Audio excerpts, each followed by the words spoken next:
నమస్తే welcome to I news నేను Shivani bulletin ముందుగా హెడ్లైన్స్ రేపటి నుంచి విదేశీ పర్యటన G7 సదస్సులో పాల్గొననున్న ప్రధాని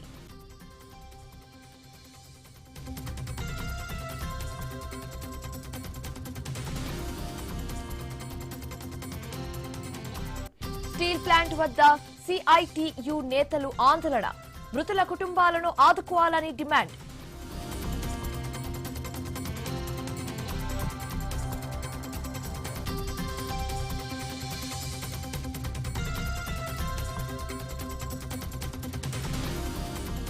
అడ్వకేట్ మొహిజుద్దీన్ హత్య కేసులో దర్యాప్తు ముమ్మరం నిందితులను విచారించనున్న నాంపల్లి పోలీసులు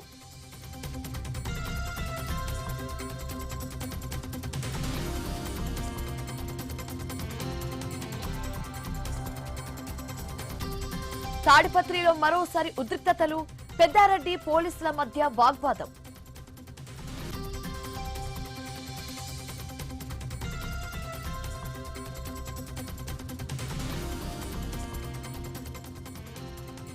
ప్రజలు ఆమోదిస్తే రాజకీయాల్లోకి వస్తా ఈ మేరకు ఎక్స్ వేదికగా రాఘవ్ లారెన్స్ పోస్ట్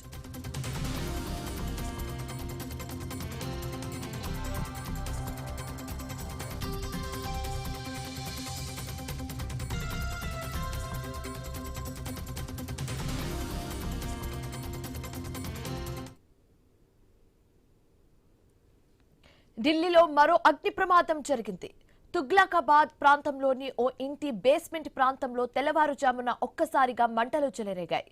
ఆ తర్వాత అక్కడే ఉన్న పలు వాహనాలకు వ్యాపించాయి. భారీగా పేలుడు సంభవించింది. ఆ తర్వాత మొదటి రెండో అంతస్తులో మంటలు చెలరేగాయి. ఈ ఘటనలో 3 ప్రాణాలు కోల్పోయారు. మరో 5 మహిళలను స్థానికులు రక్షించారు. ఈ సమాచారం అందుకున్న వెంటనే రెస్క్యూ సిబ్బంది ఘటన స్థలానికి చేరుకుని సహాయక చర్యలు చేపట్టాయి. క్షతగాత్రులను హాస్పిటల్కు తరలించి చికిత్స అందిస్తున్నారు. ఢిల్లీలో జరుగుతున్న వరుస అగ్ని ప్రమాదాలు తీవ్ర ఆందోళన రేకెత్తిస్తున్నాయి. ఈ క్రమంలో ఢిల్లీ ప్రభుత్వం కీలక నిర్ణయం తీసుకుంది. తక్కువ ఎత్తు ఉన్న నివాస భవనాల్లో కూడా అగ్నిమాపక భద్రత చర్యలను తప్పనిసరి చేయాలని యోచిస్తున్నట్లుగా తెలుస్తుంది. 15 మీటర్ల కంటే తక్కువ ఎత్తు ఉన్న భవనాల్లో, మరీ ముఖ్యంగా నివాస సముదాయాల్లో అగ్నిమాపక భద్రత చర్యలను తప్పనిసరి చేసే ప్రక్రియను పరిశీలిస్తున్నామని ప్రభుత్వ అధికారులు పేర్కొన్నారు. అన్ని భవనాల్లో స్మోక్ డిటెక్టర్స్, అగ్నిమాపక నిరోధక పరికరాలు ఖచ్చితంగా ఉండాలని ఢిల్లీ ఫైర్ సర్వీస్ సిఫారసు చేసినట్లుగా తెలిసింది. ఇప్పటికే ఉన్న భవనాల్లో ప్రాథమిక భద్రత పరికరాల ఏర్పాటుకు ప్రణాళికలు సూచిస్తున్నట్లుగా వెల్లడించారు. ఇటీవల మాల్వియా నగర్, వివేక్ విహార్ ప్రాంతాలలో అగ్ని ప్రమాదాలు జరిగాయి. ఈ ఘటనలో పలువురు ప్రాణాలు కోల్పోయిన నేపథ్యంలో ప్రభుత్వం ఈ చర్యలు చేపట్టింది.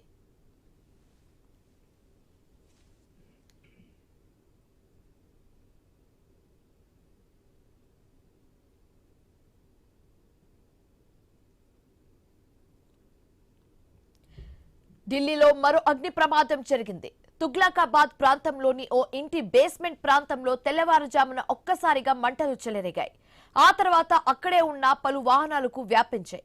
దానికి సంబంధించిన విజువల్స్ మనం చూస్తున్నాం. ఆయన స్క్రీన్ మీద క్లియర్ గా 2 బాక్స్ లో 2 విజువల్స్ కనిపిస్తున్నాయి. లెఫ్ట్ సైడ్ లో ఆ భవనంకి సంబంధించిన విజువల్స్ అండ్ రైట్ బాక్స్ లో కూడా మనం ఆ వాహనాలకు సంబంధించిన విజువల్స్ చూడొచ్చు. భవనంలో వ్యాపించిన అగ్ని అది మెల్లగా వాహనాలకు వ్యాపించాయి. ఆ తర్వాత ఆ వాహనంలో భవనంతో ఆ ప్రమాదంలో భవనంతో పాటు వాహనాలు కూడా పూర్తిగా దగ్ధమైపోయిన సిచ్యువేషన్ మనం చూస్తున్నాము. ఆ తర్వాత మొదటి 2 అంతస్తుల్లో కూడా మంటలు చెలరేగినట్లుగా తెలుస్తుంది. ఈ ఘటనలో 3 ప్రాణాలు కోల్పోయారు. మరో 5 మహిళలను సురక్షితంగా రక్షించారు అక్కడున్న స్థానికులు. ఈ సమాచారం అందుకున్న వెంటనే రెస్క్యూ సిబ్బంది ఘటనా స్థలానికి చేరుకుని సహాయక చర్యలు చేపట్టాయి. క్షతగాత్రులను హాస్పిటల్కు తరలించి చికిత్స అందిస్తున్నారు. సో బేసికలీ ఢిల్లీలో జరుగుతున్న వరుస అగ్ని ప్రమాదాలు తీవ్ర ఆందోళన రేకెత్తిస్తున్నాయి. ఈ క్రమంలో ఢిల్లీ ప్రభుత్వం కీలక నిర్ణయం తీసుకుంది. తక్కువ ఎత్తు ఉన్న నివాస భవనాల్లో కూడా అగ్నిమాపక భద్రత చర్యలను తప్పనిసరిగా చేయాలని యోచిస్తున్నట్లుగా తెలుస్తుంది. 15 మీటర్ల కంటే తక్కువ ఎత్తున్న భవనాల్లో, మరీ ముఖ్యంగా నివాస సముదాయాల్లో అగ్నిమాపక భద్రత చర్యలను తప్పనిసరిగా చేసే ప్రక్రియను పరిశీలిస్తున్నామని ప్రభుత్వ అధికారులు పేర్కొన్నారు.